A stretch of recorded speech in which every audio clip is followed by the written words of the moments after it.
Welcome to Flourish Crochet, and this video is a review of a series of washcloths called Alliteration Washcloths from the company KnitPals and their cotton to the core yarn. Thank you for joining me for this review video. About a couple of months ago, I was asked by Heather at Strings and Threads, along with some others, if we would test a pattern by a company that she is an affiliate with called KnitPals. You can find their patterns, their kits, their yarn, all on Amazon. And so I agreed and was given two different series, and I call it a series because it is 12 different washcloths all in one pattern. Now,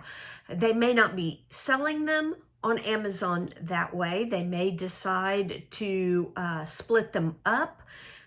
But when we received the patterns, they were two different patterns, one for crochet, one for knit, and in a group of 12 in the entire pattern. So let me get started with the review. I want to start out with the yarn.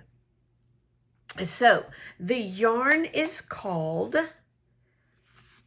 Cotton to the Core. The reason I put number 10 on it is because it was number 10 in the pattern for the 10th washcloth.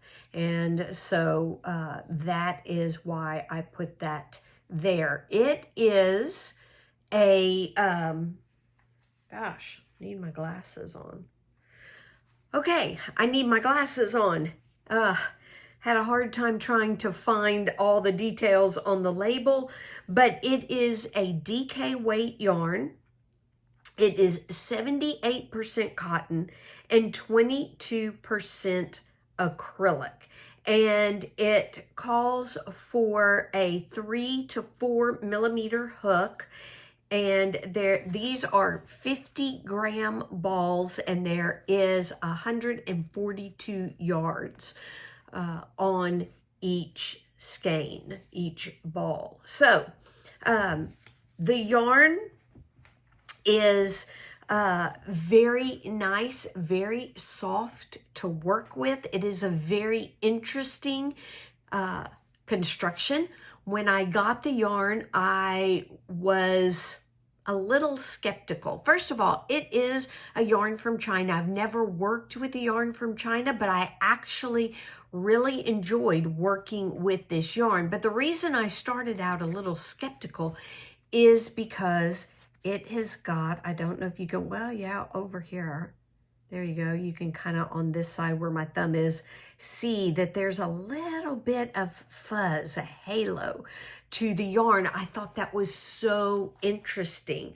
I will show you another colorway because you can see it better. But as you see, inside the yarn, it's like white, and then the fluff is the color, and you can kind of see it right in there. I can show you the blue. The blue does the same thing. You see kind of the white in the middle, and the fluff, the halo, is the color. Very, very interesting. Now, when you get to the lighter colors, it is kind of hard to discern the white on the inside and the color. And this one, the first one I showed you, actually is more of like a pinky color or orangey color. I think it's more orange, like coral on the inside, and then a darker kind of coral red, pinky red on the outside, which was very, very interesting. It was the only colorway I had gotten to that didn't have white with the color on the outside, but very interesting, extremely, extremely soft.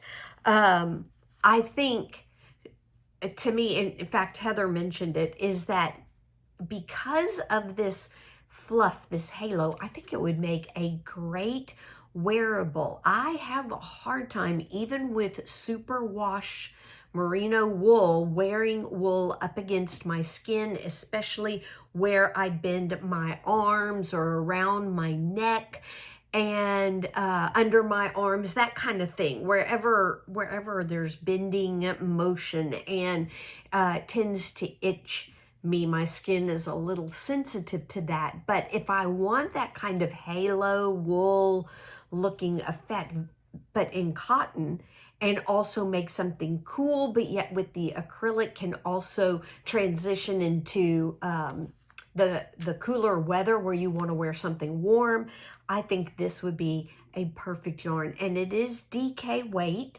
which is great for wearables. I don't really, personally, for me, don't like wearables that go above DK weight yarn. In fact, fingering or sport weight is my favorite, depending on what I'm making.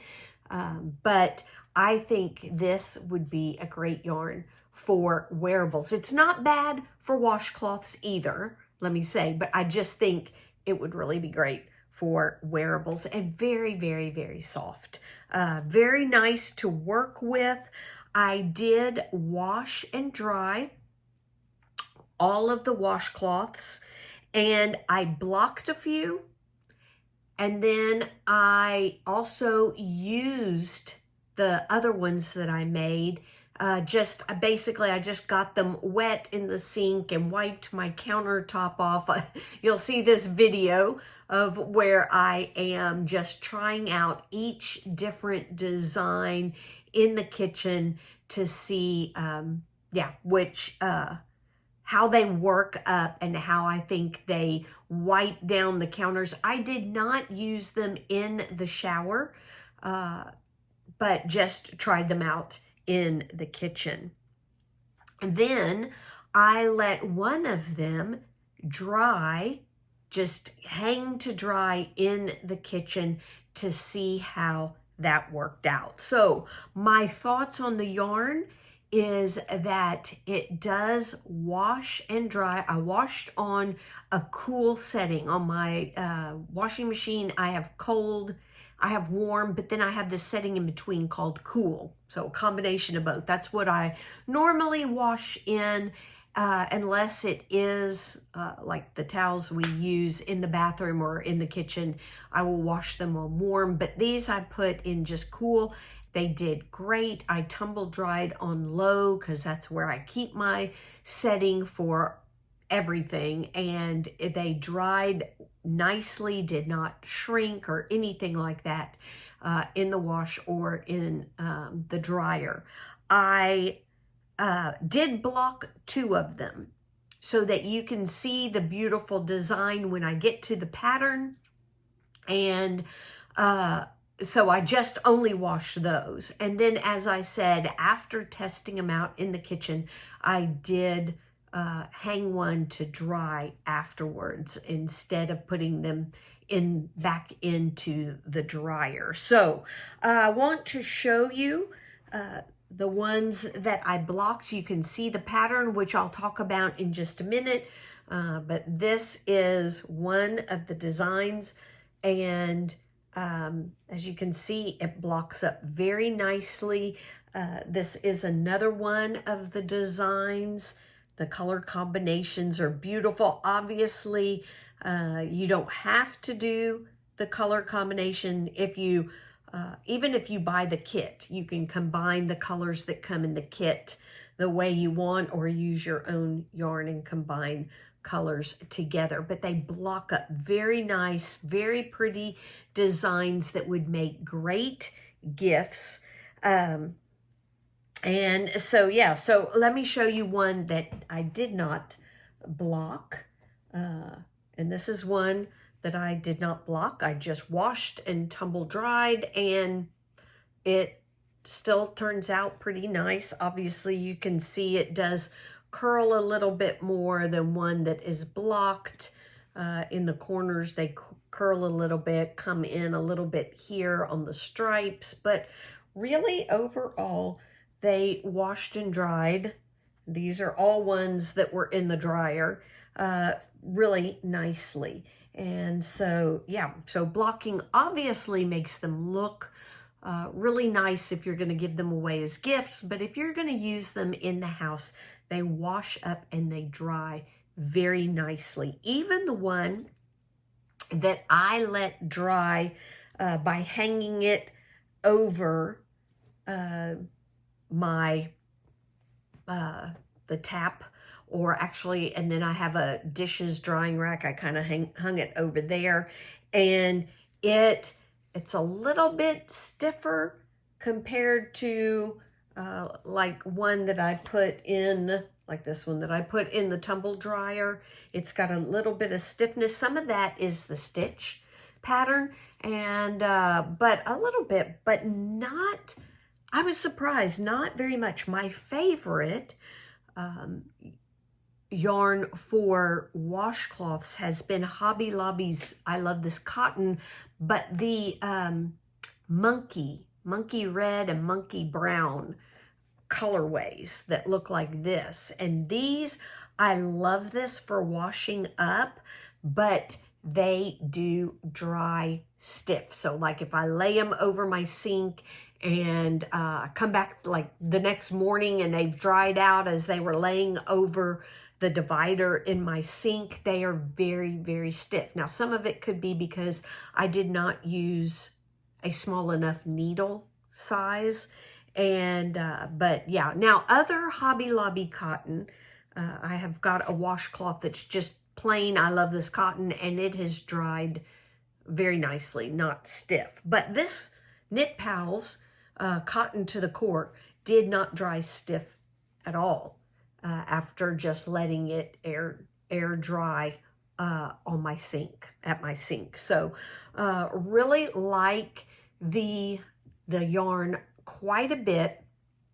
My only thought is I'm not sure I like the fuzz in the kitchen. It might be great in the shower as a washcloth, but wiping down the countertops and seeing, and you can really see the fuzz here, seeing the fuzz and wiping up with a fuzzy cloth was kind of different in my kitchen. And I'm not sure I'm a fan of fuzzy washcloths in the kitchen, so to say. But as I said, in a shower, you know, using it for your body, I don't think the fuzz would bother me nearly as much. And I don't know if that's just because kitchen and fuzz, to me, you know, you want to try to keep your kitchen really clean, and they just don't seem to go together very much. But otherwise, yeah, even at the top, I don't know if you can see how fuzzy it gets when you use it. And so, yeah, that would be my only kind of negative about the yarn, and why, you know, also say as a wearable or using a washcloth with fuzz in the shower, for clothing, for body, it's not as, it may not be as big of a deal as to me as it was using a fuzzy washcloth in the kitchen. So, but love the yarn. Definitely want to try it for a wearable, especially one that I would wear in the fall and winter, because I think that halo just gives it a really cozy feel to it. So let's move on. You've seen the washcloth and several of them, and have seen the design. So it is called the Alliteration pattern. It is a design by Danielle Oliver Chauvet. So I'll put the name up so you can see it in case I have not pronounced it correctly. But she is the designer for KnitPal's of these washcloths. It is called the Alliteration washcloths, and here is the first page, the picture that's on the first page. And as you can see, the design is the same with three sections. No, sorry. Three sections of one stitch and then two stripes of a different stitch with a border. They're all the same, but the stitches change. So I thought it was a really creative name. Alliteration, as you know, is a literary term. That means you repeat the same sound or first letter in a sentence of several words, but the words are different. So I thought it was a very creative name. Now, I did get 9 out of the 12 done for this review. I actually did experience trying to get them done in a timely way. I did experience some hand soreness, and after the 9th one, I was kind of up to here in washcloths, and it was making my hands sore and needed to give them a break. But I did want to be able to do this review. So I have 9 of the 12 washcloths done.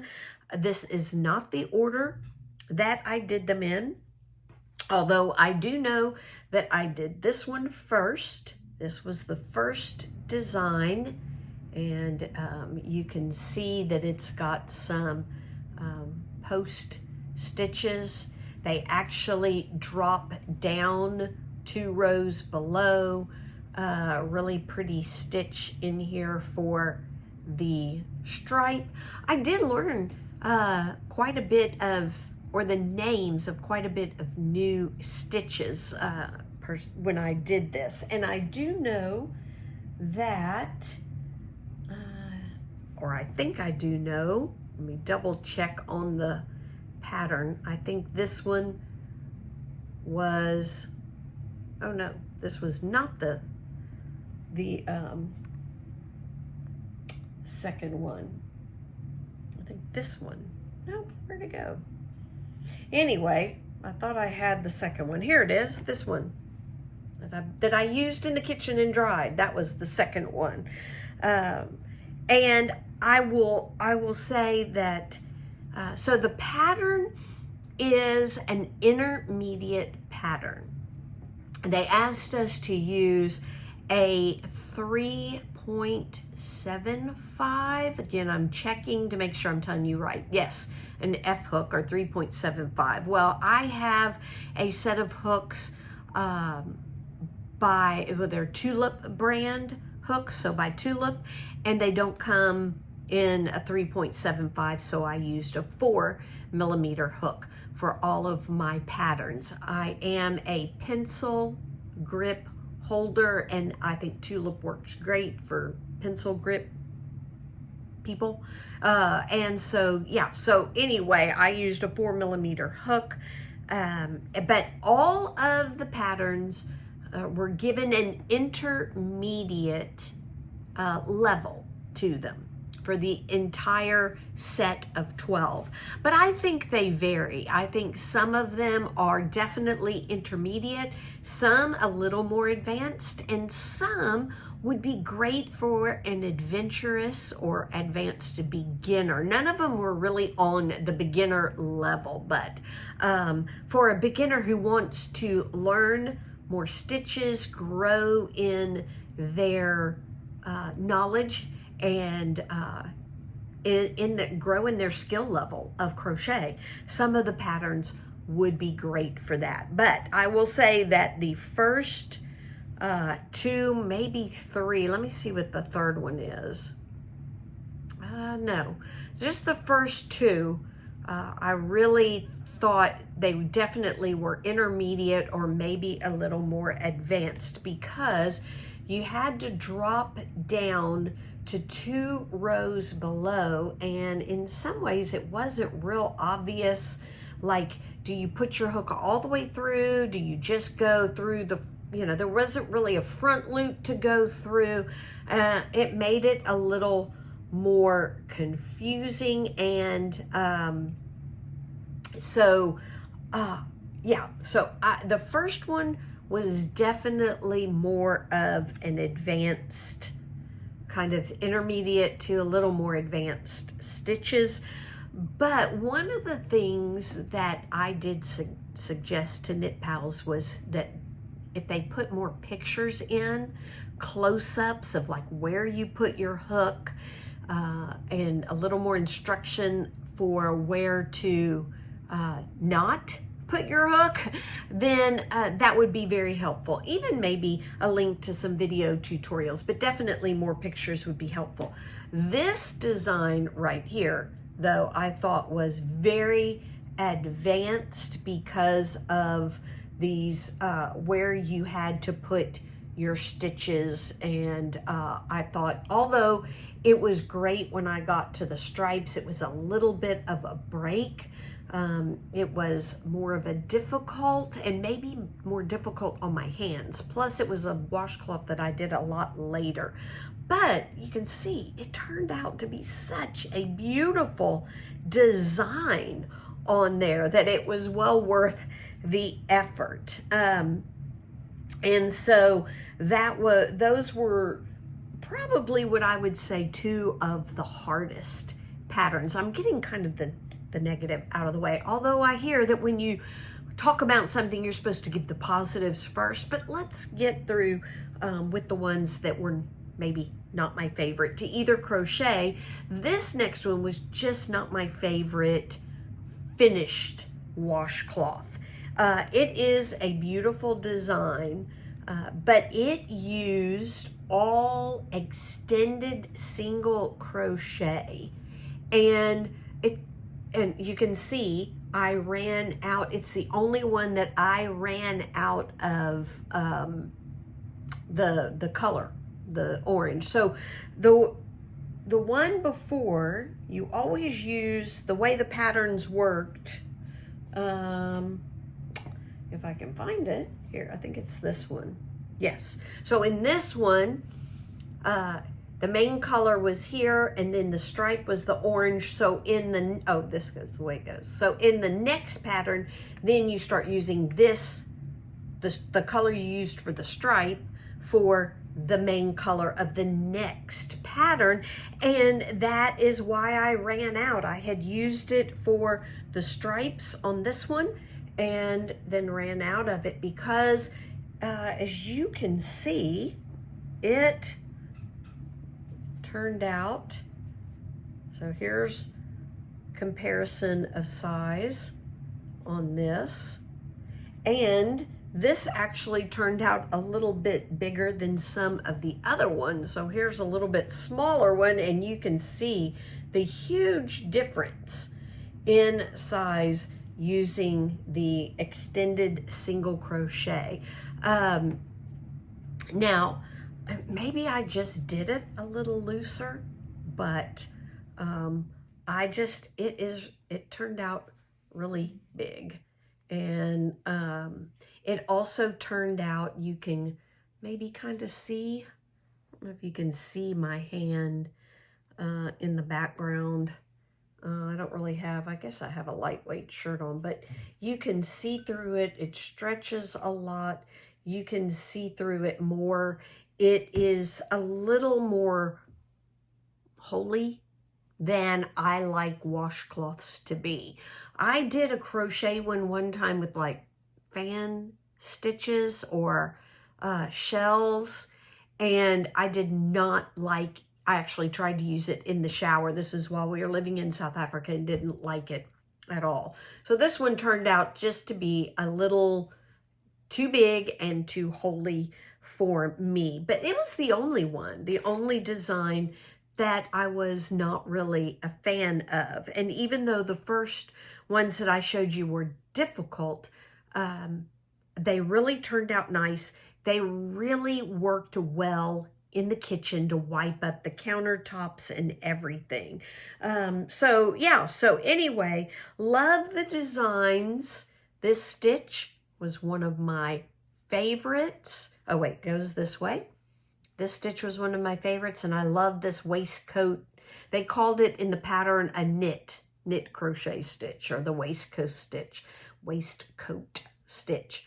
Really love that design. This is one of my favorite stitches and so simple to do. Both of these washcloths I think would be great for an adventurous beginner. Both of those designs. Even this design, even though the middle, trying to show you the right side, the middle has these bobble stitches, and even though you drop down, you actually go through the stitch and back up. So it's not difficult to do those stitches at all. I think an adventurous beginner would enjoy something like that. This one is beautiful. I love the color combination of this washcloth. Beautiful design. Am I showing you the correct side? Yes, I am.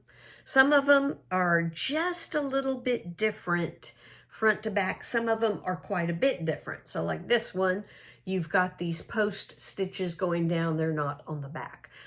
This one was also a fairly easy design.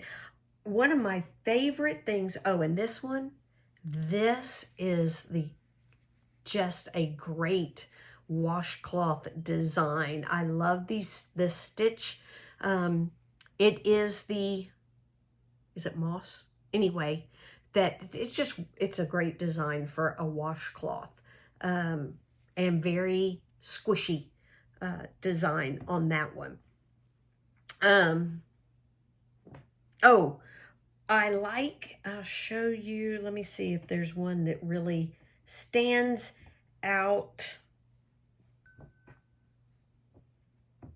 Sorry, my watch is going off if you hear all that dinging. Okay, so as you can see right here, I'm trying to hide my face, but also see what I'm doing so that it focuses in. But this stitch right here and right here, and it happens here and here, is just, to me, a great feature on the pattern because it gives kind of a border to those stripes. And basically, you do slip stitches, and then you single crochet, either if it's with the same color as the slip stitches, or when you change color, you basically single crochet or do the next stitch. They say one row down, but it is one row down, but it's behind those slip stitches. So you go into the stitch one row down, avoiding the slip stitch. And that's why I think if they showed close-up pictures, then an adventurous beginner, once they get that design element in the pattern, then some of these washcloths would be very easy. That would be the most difficult thing in the pattern, but I love how it creates that border. And almost all of them, except I think the first one, did that. So anyway, love the design, love the pattern. The only thing is, if I'm gonna make washcloths for my kitchen, I might not use the cotton to the core yarn, but I still love the yarn. And so, yeah, that is my review. Please check out KnitPals on Amazon. Please support them, give them some love. And also, there are other reviews on YouTube. I know Heather, who is their affiliate, has done reviews. Teresa at Critters Crochet has done a review or two, and Jessie at Sweet Moments by Jessie has also done a review. There may be others that I haven't seen yet, don't know about. If you know of any, have seen any, you can then add that in the comments below. But let me know what you think of this pattern, if it's something that you might be interested in doing. I am going to do the knit patterns, and so we'll do a review later towards the end of the year because it will take me some time to do that. I am not going to push myself like I did with this crochet pattern. So yeah, you can be looking for that later at the end of the year if you are a knitter and would like to see their knit designs as well. So thank you for joining me, and I hope you have a great day. Don't forget, everything, the people I talked about and KnitPals are all linked in the description box below, so please go and check them out and have a great day. Bye-bye.